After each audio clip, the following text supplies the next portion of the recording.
झिलमिल सितारों का आंगन होगा.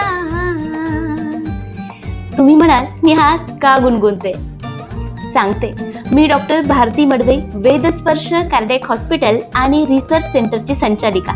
आज माझ्या गुणगुणण्याचं कारण आहे कारण मी येते 11 जानेवारी 2026 रोजी शंकरराव चव्हाण सभागृहामध्ये.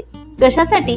तर साईनाथ लिंगाडे प्रस्तुत स्वरगंध संगीत मंच तर्फे आया मौसम दोस्ती का हा गाण्याचा कार्यक्रम होणार आहे, तो बघण्यासाठी.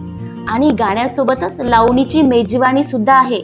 तिकीट 0 दर म्हणजे विनामूल्य तुम्हाला प्रवेश आहे. तेव्हा मी तर जाणारच आहे, पण तुम्ही सगळेच या गायकांना प्रतिसाद देण्यासाठी आणि या गाण्याच्या मैफिलीचा आणि लावणीचा आनंद लुटण्यासाठी. धन्यवाद.